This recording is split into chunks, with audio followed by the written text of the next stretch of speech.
At 6:42 p.m., the intercom came on, not the bell, not a recorded announcement. The intercom, it cracked through the empty hallway above me while I stood at locker 317 with my yearbook under one arm.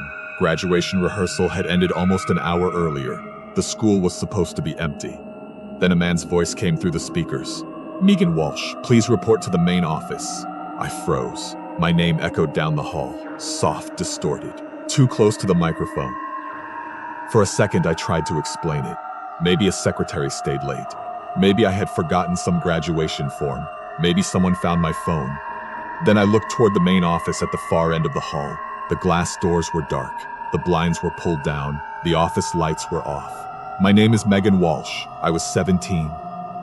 A senior at Brookhaven High School in Western Pennsylvania. It was the last week before summer break, the kind of week when nobody really cared about homework anymore. Teachers were cleaning out classrooms. Seniors were taking pictures in the parking lot. There were graduation programs stacked outside the office and trash bags full of old posters by the classroom doors. Everyone kept saying it felt weird that we were almost done. That afternoon, we had graduation rehearsal in the gym. It lasted longer than it should have because half the class kept messing up the walking order. By the time it ended, most people left fast. I didn't.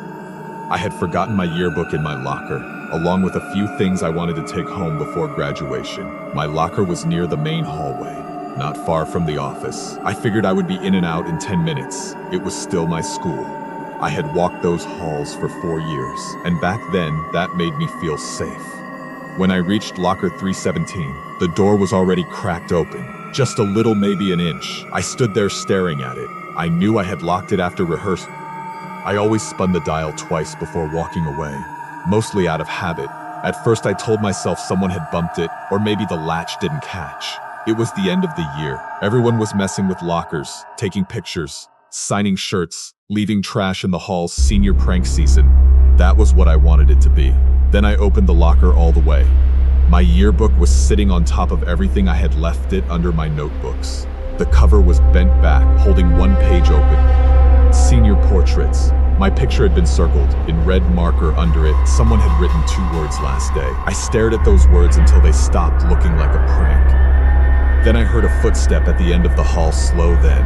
Another. I looked over. The hallway was empty. The intercom clicked off for a few seconds. The only sound was rain tapping against the tall hallway windows. Then my phone buzzed in my hand. No service. I held it higher, like that would help. One bar appeared, then disappeared. I started walking toward the front doors anyway.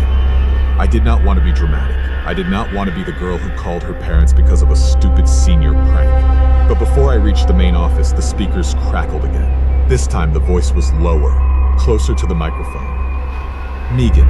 I stopped. The hallway felt too long, too empty. Then the voice said, "Don't leave through the front doors." My stomach dropped. I turned around and headed toward the gym exit instead. That was when the gym lights came on. Not all at once, one row, then another, then another. Each set of lights buzzed awake above the court, bright and white through the glass doors. I could see the trophy case across from the gym entrance, and in the reflection behind me, there was a man. I spun around. No one was there, but the reflection was still there for 1 second longer. Then it moved. I ran, not toward the main entrance, toward the girls' locker room. I pushed the door shut behind me and pressed the small button lock on the handle. There was no deadbolt, just that cheap push-button lock every student knew could be opened with a key or a paper clip. My hands were shaking so hard, I almost dropped my phone. One bar came back. I hit 911 and held the phone to my ear. Before the operator could finish asking what was happening, I heard keys outside the locker room door. Not knocking, not someone trying the wrong room. Keys. One slid into the lock, then another, then another. The handle moved, slowly. I held my breath. A piece of paper slid under the door. It stopped by my shoe. It was my senior portrait, torn from the yearbook. Under my face in red marker were the same 2 words, "Last day." I pressed myself against the lockers and whispered everything to the 911 operator. My name, the school, the locker room, the fact that someone was outside the door with keys.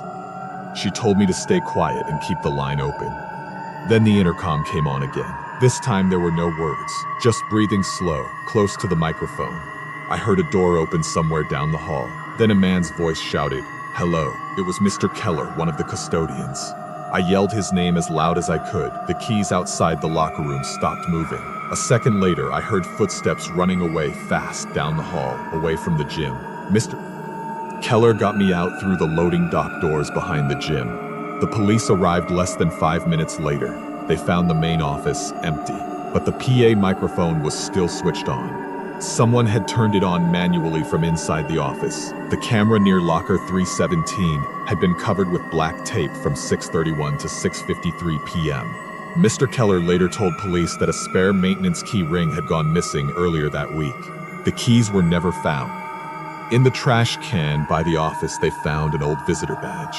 The name belonged to a man who had been banned from school property 2 years earlier after several girls reported seeing him near the parking lot. After dismissal, they never found him. I graduated that Saturday. My parents took photos of me near the football field in my cap and gown, smiling like nothing had happened.